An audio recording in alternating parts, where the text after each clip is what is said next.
आइए भाई देखिए, ऐसे नहीं। हाँ जी, अब आइए दूसरी बात पे। इन्होंने बोला पर्यटनों की बात करी और पत्थरबाजों की बात करी। इन्हीं की सरकार के राज में, यानी कि लेफ्टिनेंट गवर्नर है वहां पे, लेफ्टिनेंट गवर्नर के राज में 10,000 पत्थरबाजों को जेल से छोड़ा गया। उसके बाद इन्होंने तीसरी बात एक ये बोली थी कि आर्टिकल 370 हट गया। ये शायद पढ़कर नहीं आए सही से। संविधान में आज भी, मैं आप लोगों को बता देता हूं जो लोग भ्रमित हैं इस बात से, आज भी संविधान में आर्टिकल 370 है। अगर आप उसका नोटिफिकेशन पढ़ेंगे तो उसमें यही लिखा है, using the article powers of article 370। उसमें 2 चेंजेस करे गए हैं। पहला चेंज किया गया था कि असेंबली से लेफ्टिनेंट गवर्नर ले गए, और दूसरा 35A का मेंशन भी नहीं है उसमें। 35A में ये चेंज है, अलग से मेंशन है उस चीज का। और ये बोला गया है उसमें कि 15 साल का डोमिसाइल अभी भी चाहिए अगर वहां पे जमीन खरीदनी हो। तो मेरे मित्र बताएं कि 10 साल में 2 बार जाते हैं, क्या ये जमीन ले सकेंगे? पिछले 15 साल से जा रहे हैं क्या? ये क्या जमीन ले पाएंगे? आराम से। आपके हिसाब से 370 और 35A में बस सिर्फ यही तब्दीली हुई है, इसके अलावा कुछ नहीं हुआ ना?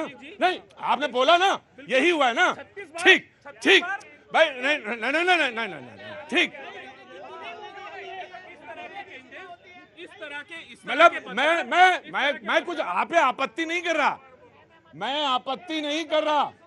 मैं आपसे सिर्फ ये पूछ रहा हूं कि एक मिनट,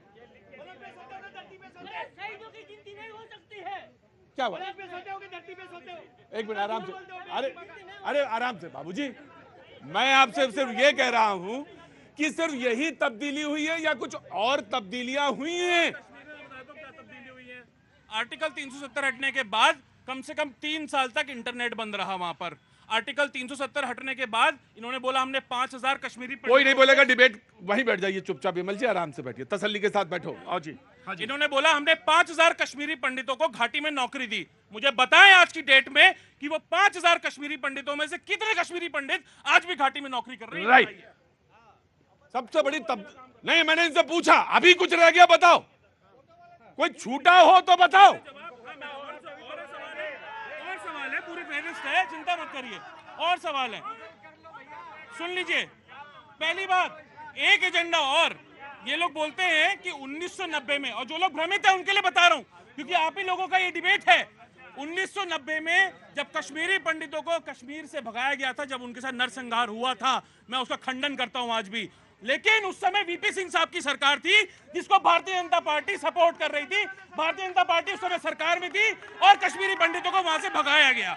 दूसरा सवाल ये बताएं, आर्टिकल 370 हटने के बाद कितना निवेश कश्मीर में आया, कितने युवाओं को नौकरियां मिली हैं? हटने के बाद नहीं, अभी आपने बोला हटा नहीं है। अरे आर्टिकल 370 बदलाव होने के बाद मैं करेक्ट कर देता हूं, बदलाव होने के बाद कितना निवेश आया है और कितने युवाओं को नौकरी?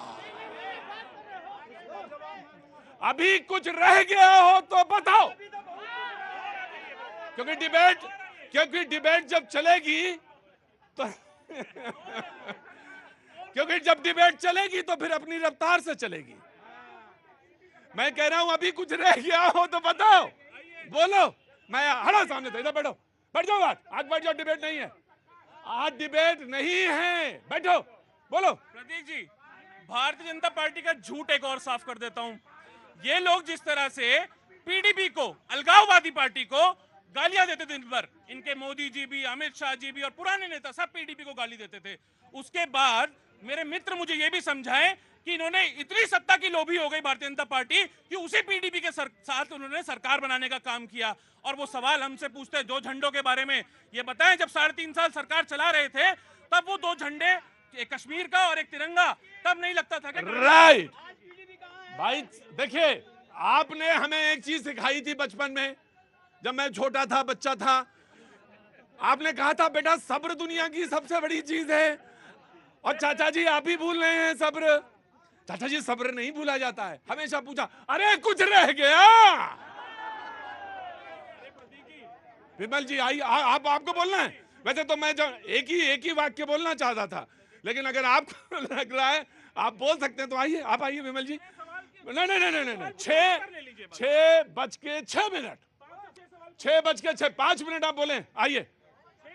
6:06 मैंने बिल्कुल ईमानदारी के साथ, हाँ छक्के तो आपने छोड़ा दिए, छक्के छोड़ा दिए। जी जी जी अब ना ना अब आप आराम से। मैंने आज डिबेट इसी लहजे में करी है कि कुछ रह गया हो तो बताओ। जी जी मैं चाचा जी लिहाज उतनी देर तक होता जितनी देर तक बाल दिखाई देते हैं। ठीक जी प्रतीक जी, अभी हमारे मित्र बात कर रहे थे छक्का छुड़ाने का।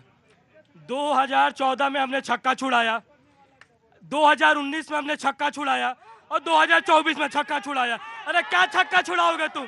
पहली चीज।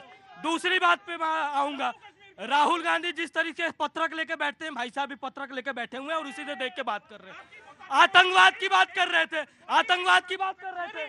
आतंकवाद, अरे हम पढ़ के नहीं बोल रहे हैं, पढ़ के तो नहीं बोल रहे हैं। आतंकवाद की बात कर रहे थे, आतंकवाद की बात कर रहे थे। हमारे देश के अंदर जो है हमला होता था, आतंकवादी हमला होता था। इनके एक प्रधानमंत्री थे, यूनाइटेड नेशन के पास जाते थे, यूनाइटेड नेशन के पास जाते थे और कहते थे देखिए ना हमारे देश में हमला हुआ और हमला करके चले गए। अरे भाई साहब, ऐसा प्रधानमंत्री आया है जो जाके घर में घुस कर ठोकता है। दूसरी चीज सुनो, तीसरी चीज आज कश्मीर में जो है तनाव का माहौल किसके कारण है बताएं? अरे हम तो शुरू से कहते थे कि कश्मीर जो है हमारा ताज है। आज हम लोग कश्मीर को जो है अपना ताज समझते हैं। मैंने सुना, मैंने उसको अगर कश्मीर में अगर दिक्कत है तो उसके लिए कौन जिम्मेदार है? राइट। एक मिनट रुको। इन्होंने सवाल किया, बीजेपी ने अपना जवाब दिया, लेकिन नहीं जी, लेकिन मैं बताता हूं असल फर्क कहां आया।